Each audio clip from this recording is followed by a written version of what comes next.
Vanga named the zodiac signs that sold their souls to the devil. They say that the soul cannot be bought.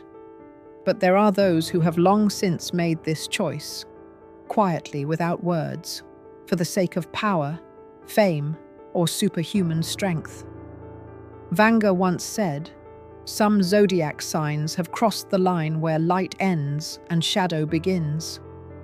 She saw them, those whom temptation made stronger, but also shackled with invisible chains. Their eyes shine with confidence, but behind that shine lies a dark deal signed with the blood of desire. Today, I will reveal who they are, those who chose the path of power rather than the path of prayer. Their success is superhuman, but the price they paid is terrible. Because when the devil reaches out his hand, he does not give, he takes.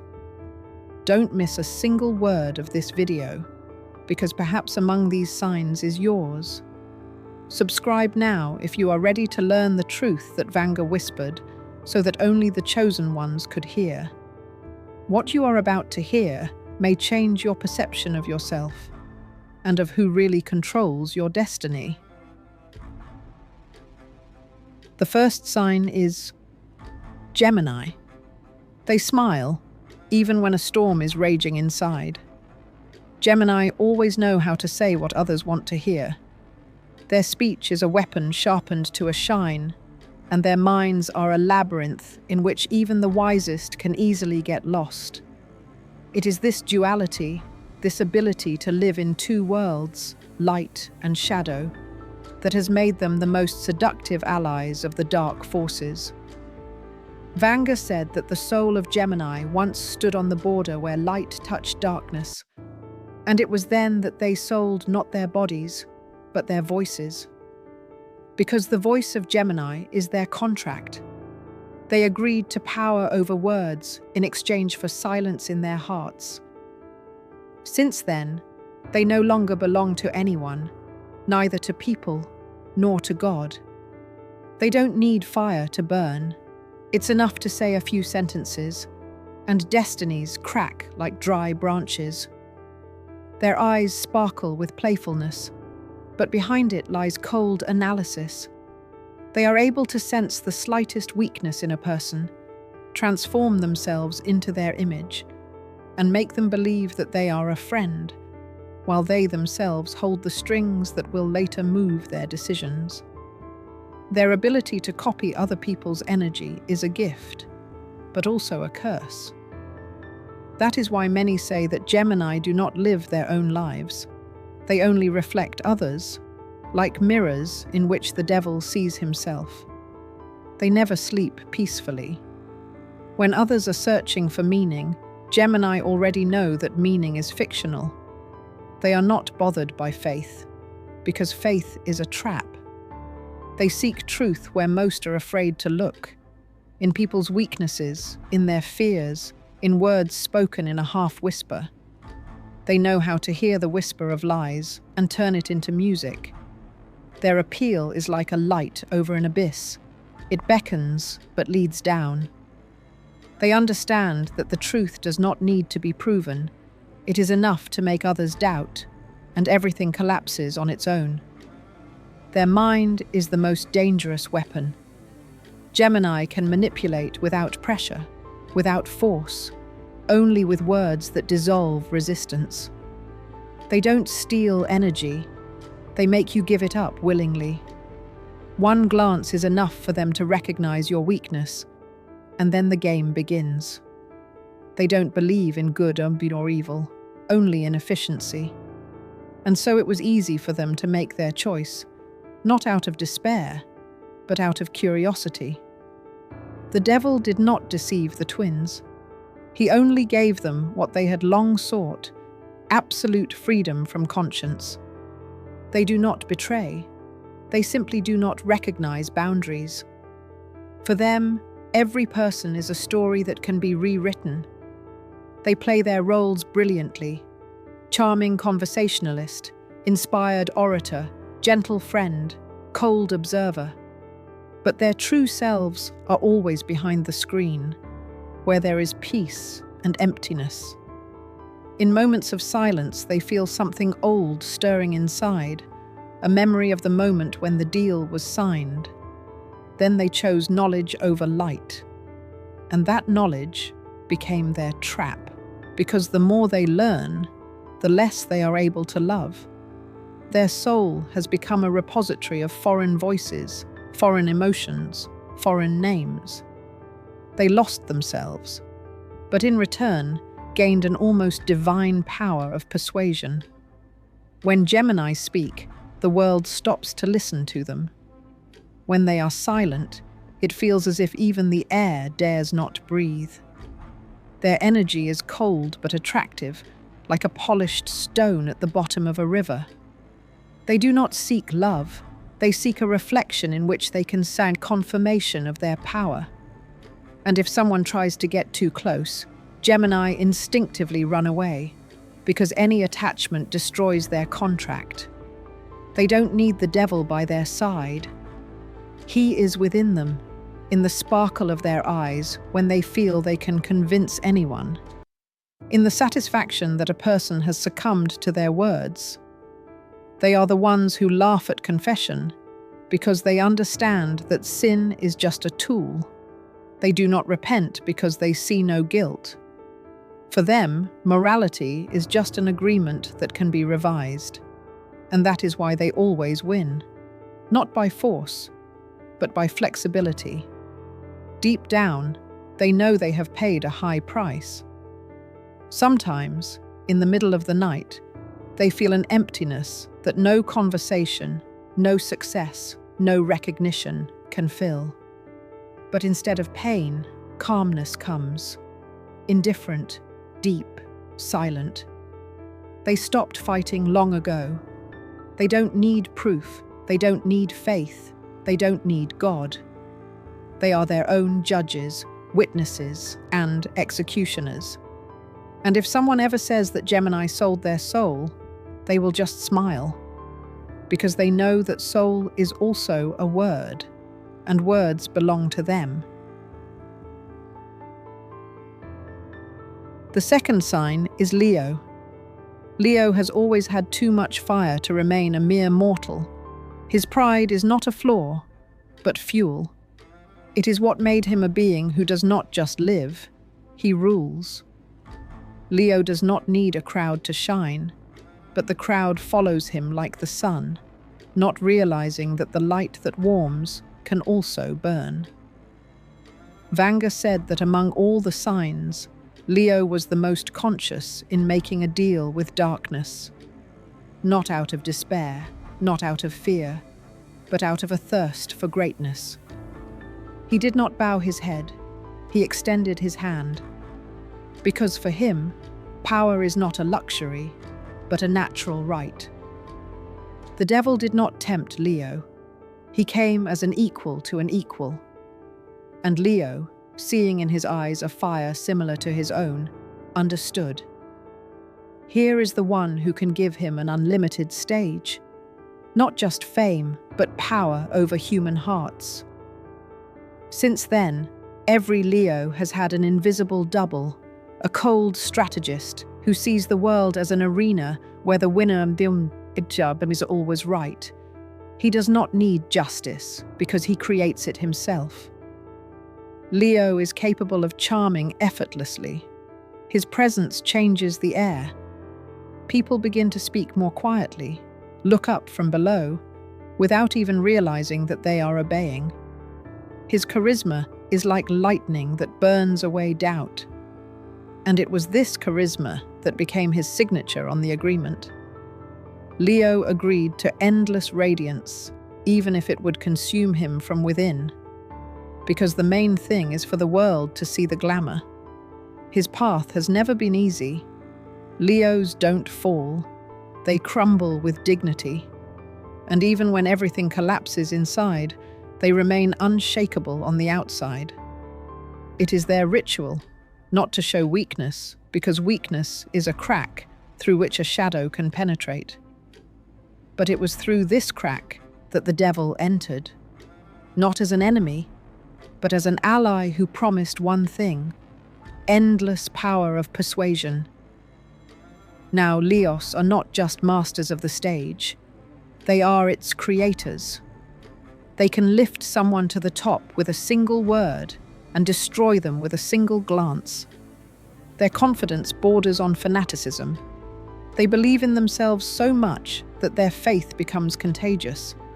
And that is more terrifying than any weapon. Because when Leo moves forward, others follow him, even if the path leads to the abyss. His flame does not ask for permission. It simply engulfs everything it touches. Deep down, Leo feels that he is paying for his brilliance. His pride is a chain that he has put on himself. He cannot be simple, because it would destroy his essence. He cannot be ordinary, because then he would lose his meaning. Therefore, he goes to the end, even when he realizes that the end is himself. His bargain is not about the soul, but about immortality. He wanted to be remembered, even if it meant remaining alone among the ashes of his own glory. Leos have a rare ability to turn fear into inspiration. They do not run away from danger, but throw themselves into it, as if in a play where they play the leading role. Their demon does not whisper, it applauds. Because every Leo's victory is a triumph of the ego, which knows no bounds. They don't ask, they take. They don't question, they assert. And even if everything is against them, they still go on, because they are confident that the very fact of their presence changes the rules of the game. Their gaze is like fire that sees through lies. Leos sense insincerity on an instinctive level, but they themselves can lie skillfully when necessary. Their lies are not for deception, but for control. They create a world in which every word has weight, every movement has meaning. And if this requires stepping into the darkness, they will do so without looking back. Because in their opinion, the light belongs to those who are not afraid of shadows. But sometimes, when the curtain falls, Leo is left alone. His silence is a whole universe. Where there was once flame, now there is only heat, reminding him that even fire has a price. And at that moment, he feels how the dark force that once gave him everything is slowly taking it back. Not strength, but peace. He does not repent, because he does not know the meaning of the word.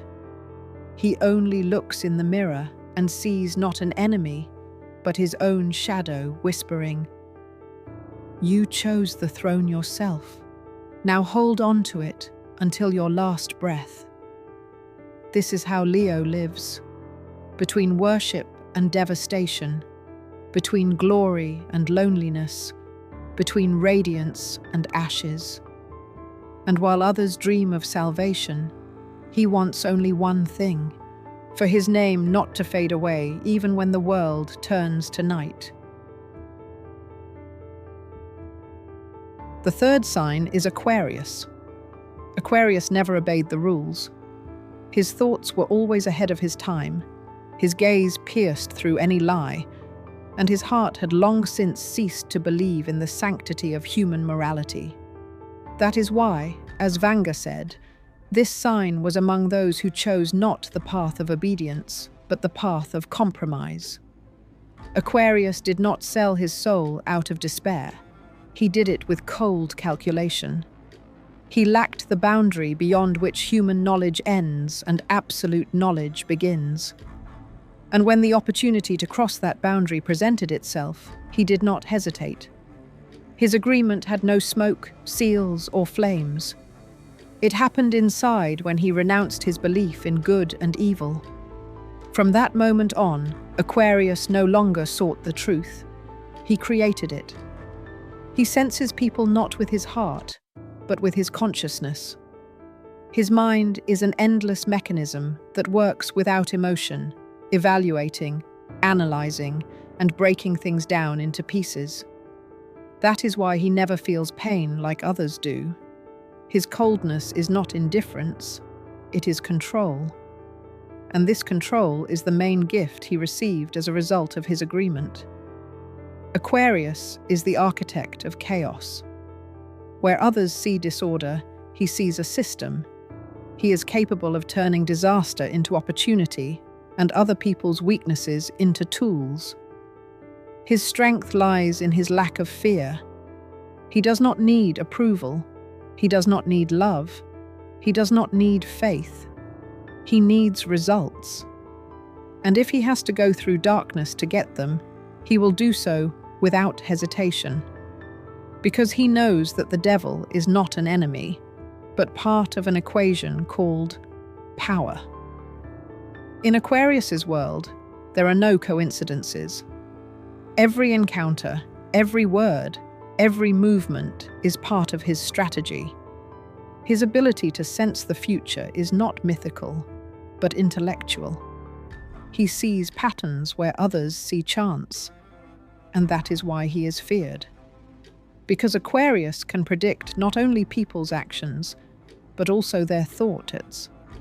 He can present a person with a choice where any decision is already beneficial to him.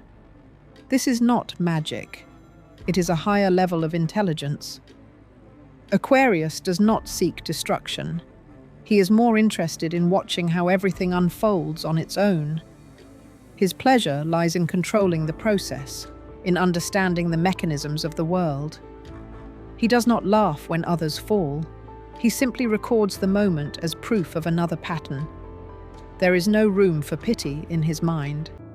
And that is what made him the perfect ally of darkness. Because darkness does not need malice, it needs calm precision. His presence is felt even before he speaks. The space around Aquarius changes. The air becomes tense, as if saturated with electricity. People do not understand why they want to speak honestly around him, even if it hurts. He seems to extract the truth without asking permission. And this is not strength. It is power that he does not show. Because true power is not in controlling, but in not having to explain your actions. Aquarius is not one of those who fear punishment. He has long understood that every judgment is human, and human judgment is limited. Eternity is closer to him, but not as a spiritual concept, but as an infinite formula.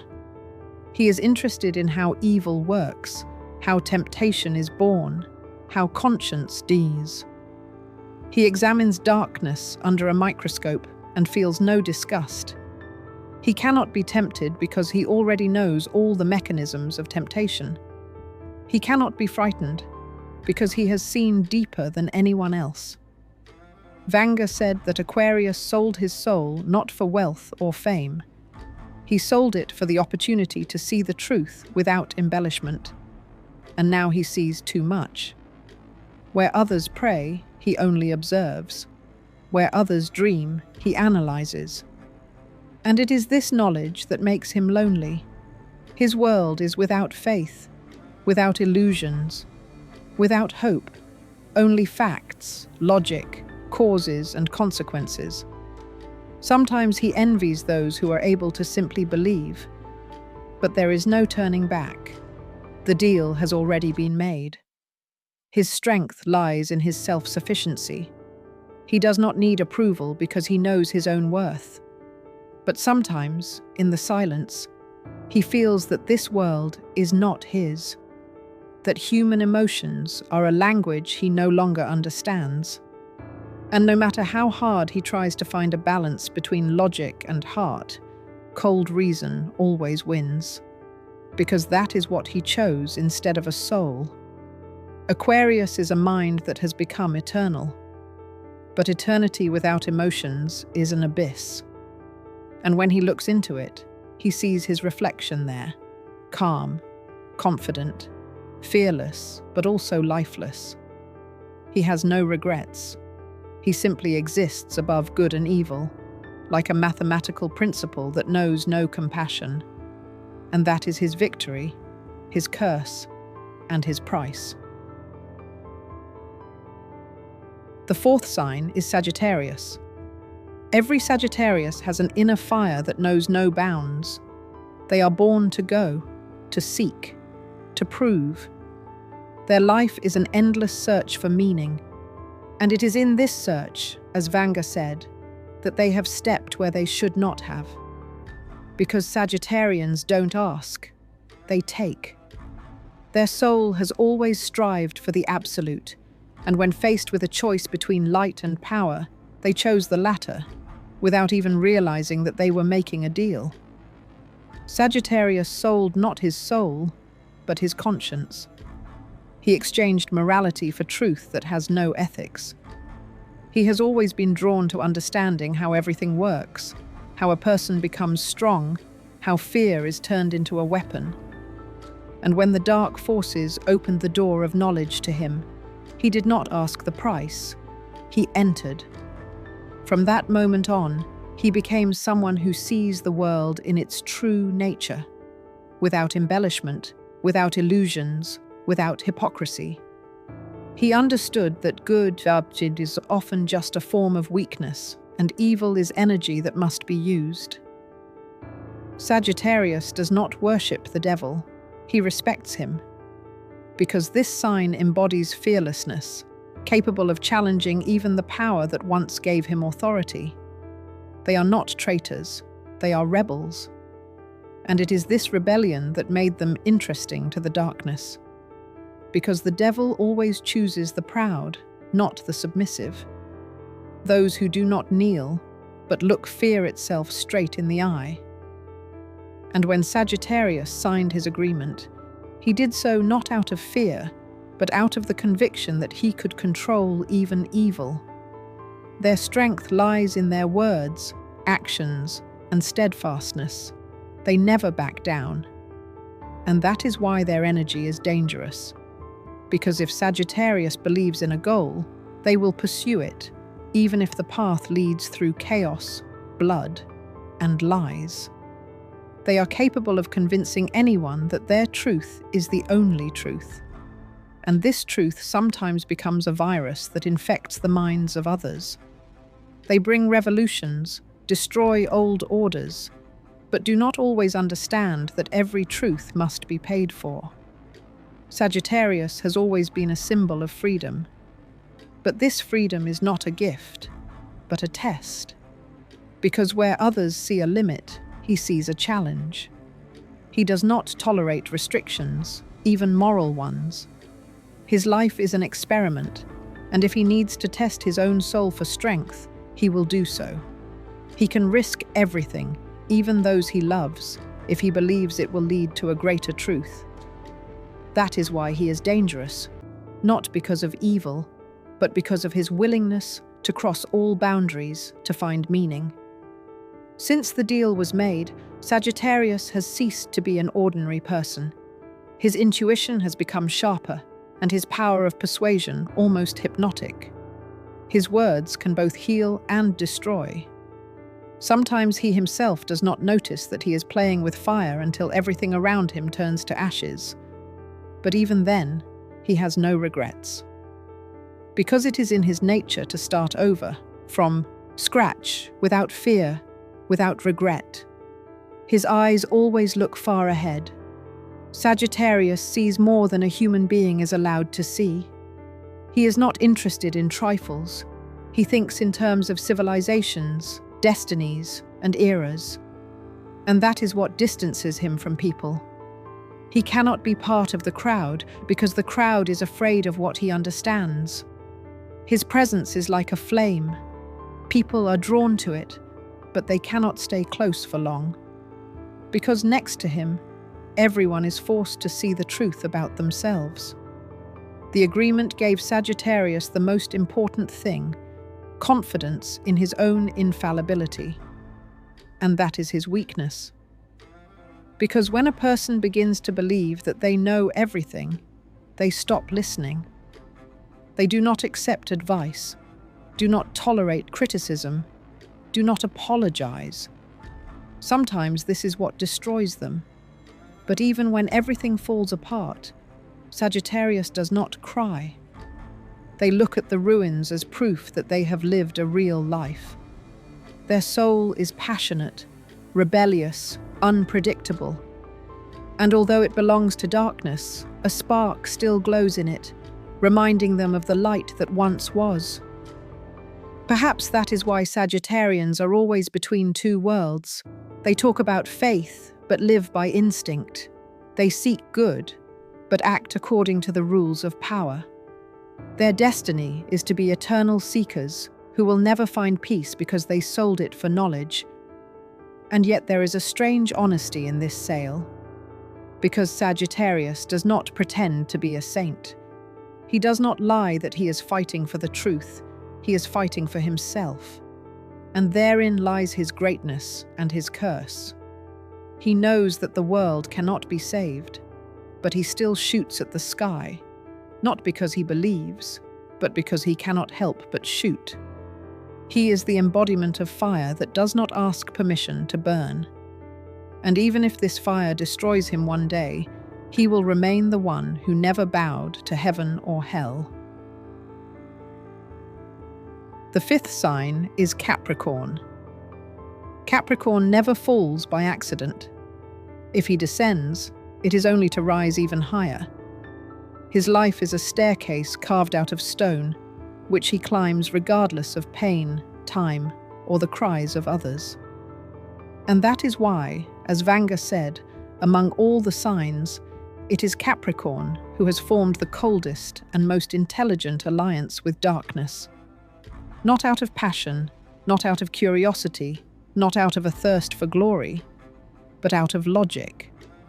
For him, it was a deal calculated down to the last detail, like a business contract in which he saw only profit. Capricorn sold his soul not out of weakness, but out of a desire for control. He understood that a person who fears darkness will never rule the world, and those who accept it as part of themselves can become invincible. For Capricorn, there are no concepts of sin and punishment. There are only consequences. He does not dream, he plans. He does not hope, he acts. And when he signed his inner contract with the dark forces, he did so coldly, with the firm intention of gaining power that would give him an advantage over time, people, and fear itself. His face never betrays his emotions. But behind this stone mask lies not indifference but control. Capricorn does not allow his feelings to control him. He observes, analyzes, and weighs. He possesses impeccable discipline, capable of turning chaos into order. And that is what makes him dangerous. Because when others hesitate, he already knows how to exploit their weaknesses. He sees where there is fear, where there is doubt, where there is confusion, and calmly builds this into his own strategy. Capricorn does not betray. He reviews alliances. He does not seek revenge. He corrects the mistakes of the system. His ambitions are boundless, but not blind. He does not need recognition. He needs results. His calmness is not indifference, but a strength he has cultivated over the years. People often mistake his silence for coldness, but in reality, it is a weapon. Because Capricorn knows, the strongest blows are delivered it without anger. The devil gave him not glamour or glory, but endurance, the kind that no other sign can achieve. It made him steadfast, almost inhuman in his confidence. He is not afraid to be alone, not afraid to lose, because he understands that defeat is only part of the process. And it is this philosophy that makes him similar to the dark force he serves, not through worship, but through similarity. Capricorn always strives for the top, but when he stands on it, he feels no joy. His victories are stages, not goals. Sometimes it seems that he does not even live, but functions. But this is what allows him to achieve what is inaccessible to others. There is no emotional noise in him, no unnecessary movements. He is like a mechanism that moves forward while others crumble from doubts. Darkness has given him another gift, the ability to see the essence of people. Capricorn recognizes insincerity in a second. He does not succumb to flattery, does not trust words, and is not swayed by promises. For him, the world is a field, and people are figures who either help or hinder. He never plays openly, but always acts precisely. And if he decides that someone must disappear from his path, it will happen quietly, without a trace, almost naturally. His inner silence is the most frightening thing, because it is not about calmness, but about concentration. It gives birth to decisions that change everything around him. Capricorn does not ask for permission in life. He himself determines how and when something should happen. His confidence is a rock against which all emotional storms break. And that is why even those who hate him respect him.